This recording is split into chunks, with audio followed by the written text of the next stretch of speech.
From reading the article, Teacher Perceptions of Differentiated Instruction in a Standards-Based Grading Middle School by Marissa Williams, I learned 3 important ideas. So the first idea that I learned is that every student's needs are at the center of differentiated instruction. Regardless of class size, regardless of how many students that you teach, each teacher has to accommodate every student. Doesn't matter if you're teaching 100 students or if you're only teaching 20.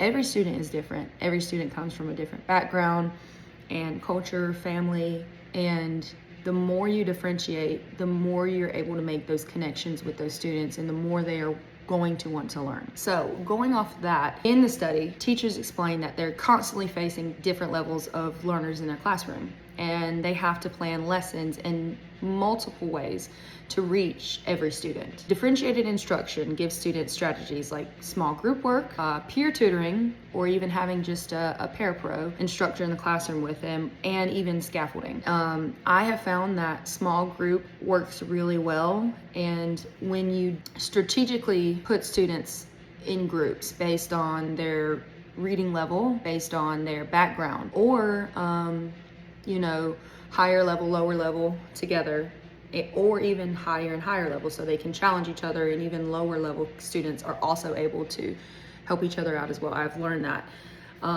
So I use small group work a lot in my classroom. I teach 8th grade social studies at Coffee Middle School, and I have found that that has helped out tremendously with students. At the same time, teachers say that it's not always easy, and it's not, especially whenever you do have large class sizes. I have one class size where I have 31 students in one class. It's my second block. And that can be a little chaotic if you don't set boundaries and you don't plan correctly and appropriately. What I do, for example, is if I ever do small group work, or I even allow my students to get in 3 to 4 groups, I allow them to spread out in the classroom, move their desks, sit on the ground if they prefer that. I have a rug that they can sit on. I even have chairs that I've gotten, and they can choose to sit at the bar where the Chromebooks charge. They love sitting over there. I've learned that they love not just sitting in their desk, but being able to move around where they want to instead of being told where they have to sit. I will a lot of times put higher level thinking students with lower level thinking students because it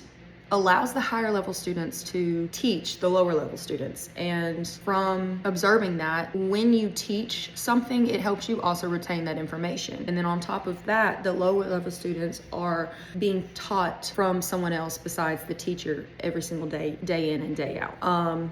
But like I said, that can be a challenge, especially if you have a large class size. Another thing is like if you do have a parapro with you. I have a parapro with me during my first block. A lot of times she will pull them away either outside in the hallway, or there's a section in my classroom where they can all sit together at a table with their parapro, their teacher, and she will get them and work one-on-one with each of them. And there's about 5 of them, and it allows them to have that one-on-one time with the parapro, and I'm able to focus on the other students and she's able to focus with them, and they are able to ask her questions that they might be too scared to ask when they're surrounded by 31 other kids.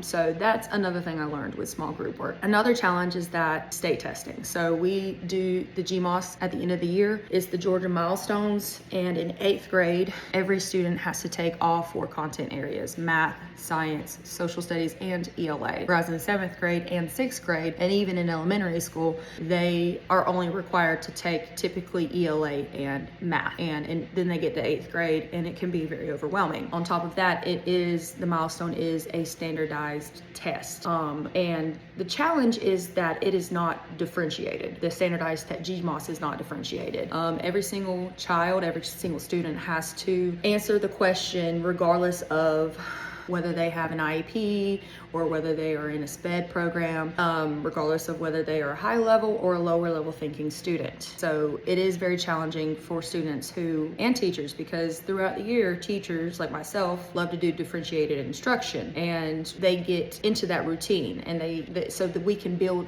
them up, each student up. Well, then you get to the standardized test and it's not differentiated like they've been used to. Does not matter the vocabulary that they know or that they don't know. every one of them has to answer the questions in the standardized test. And then at the end of the year, they turn it in and then they get their score back. So that's another challenge. And then it feels like, these students that are doing so good all year long, they get their score back and then they get discouraged because they feel like they did something wrong. The second challenge that I learned is that standards-based grading is closely connected to student growth. Feeding off of that last point that I gave. Standards-based grading moves away from traditional grading practices and that often mix behavior or homework completion with actual mastery of the content. So instead, it focuses only on whether students have learned the standards, and teachers felt like this approach in the article gave them clear evidence on what their students really understood. Some described it as shifting from grading for compliance to grading for learning. For example, rather than giving points just for turning in work, teachers look at how well a student has mastered a skill. I do like to grade, so going based off that, I do like to put grades in the grade book every now and then for completion. Like, did you do it completely? Did you answer the question and have it for a completion grade? Or if we do a gallery walk, I'll do it for a participation grade, where I'll have students get in groups and I'll have a gallery walk set up outside in the hallway, and it'll have a picture. It's like different stations. It'll have a picture with a question that the students have to answer pertaining to the criteria that we are learning. And I'll do that as a participation grade. And then I'll have them turn their work in, but then I'll go back and look and see for myself what they understood and what they didn't understand. But they'll get the grade for the completion, but it also helps me see, okay, does this student understand this question?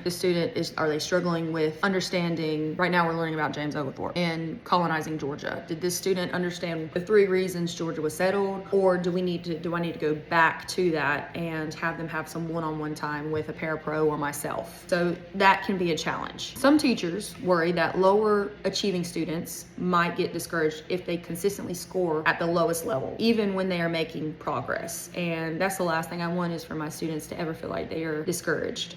Because when a student is discouraged, I found that some of them will carry that with them throughout the whole year. I found that they will not want to try as hard, whereas a student who is making progress will look at themselves and say, okay, I can do this. I can make progress a little bit at a time, more and more and more. That's the second takeaway. Finally, what I learned from the article, the last thing I learned, is that teachers do have mixed views on differentiated instruction and standard-based grading. So some teachers feel like both of those can go hand in hand with each other. Some believe that in order to use standards-based grading effectively, you have to use differentiated instruction so that the students have multiple pathways to reach mastery. Other teachers were not so convinced in this article that both differentiated instruction and standard-based grading connect with each other. Other teachers felt like they did not go hand in hand with each other. They argued that you can differentiate instruction without using standard-based grading, but you cannot really have standard-based grading without some form of differentiation. For them, the connection was not always seamless, especially when assignments were standardized and uniform for all students, which is what I was saying in my first point. These different perspectives show that even though both strategies are designed to improve learning, teachers sometimes struggle to align them in practice. So overall, the article showed me that differentiated instruction and standard-based grading are both meant to support student success. And that's always the end goal whenever you are a teacher.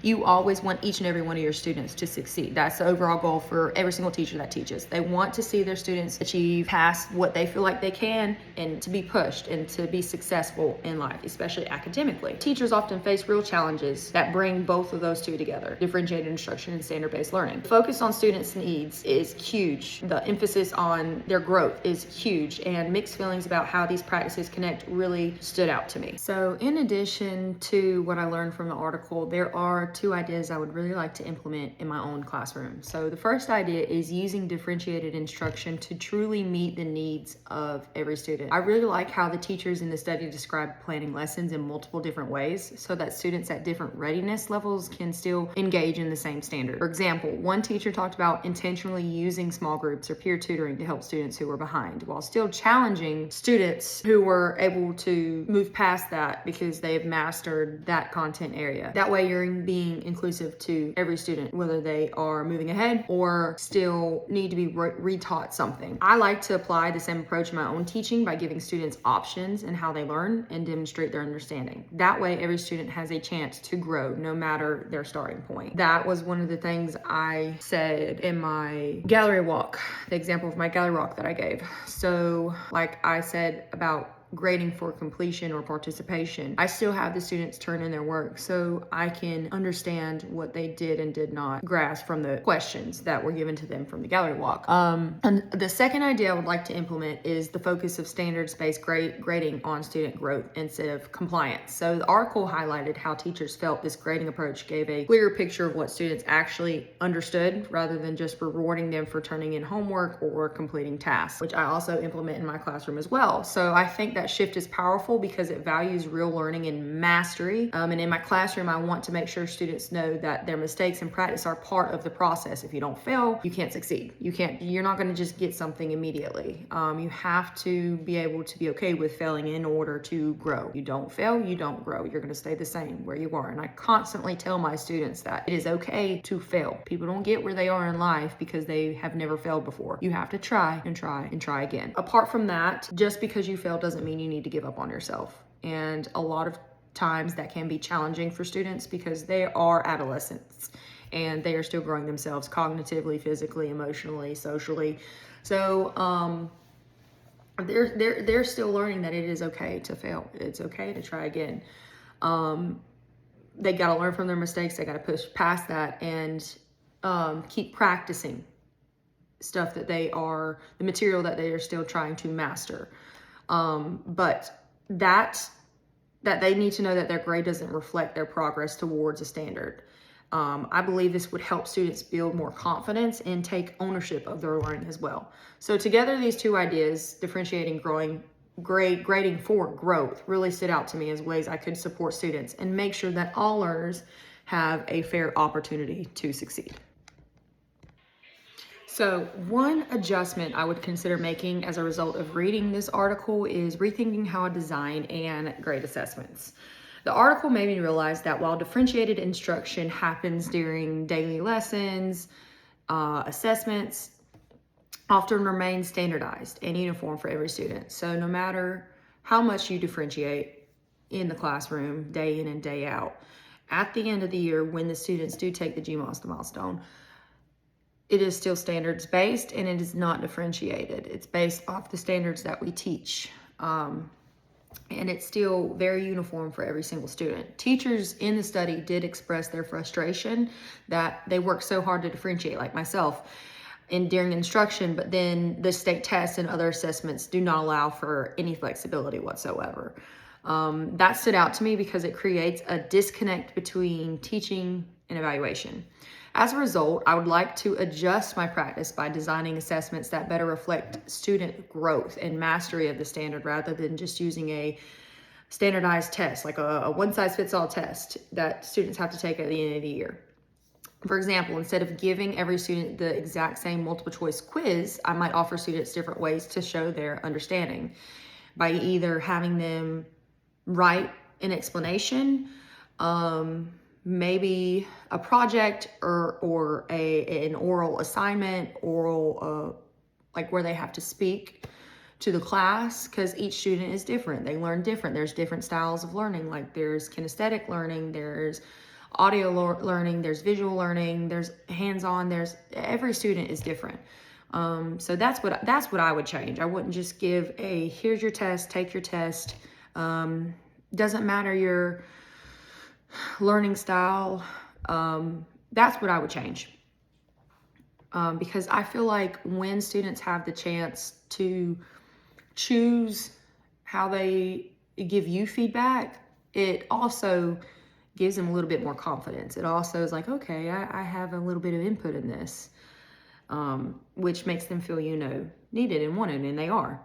So this would make my grading process more in line with also differentiated instruction and give students multiple pathways to demonstrate what they have learned. I believe this change would benefit all my students across every single class period, but it would be especially valuable for students who struggle with traditional tests. Those students might finally have a chance to show their knowledge in a way that feels more authentic and less discouraging. At the same time, higher achieving students would still be challenged because they could take on enrichment options that go deeper into the standard. So this text made me rethink my lesson planning by reminding me that assessments should not just be an endpoint. They should be part of the learning process. If my assessments are more flexible and standards driven, then students will see them as another opportunity to grow, not just a score in the grade book. So, yeah, thank you.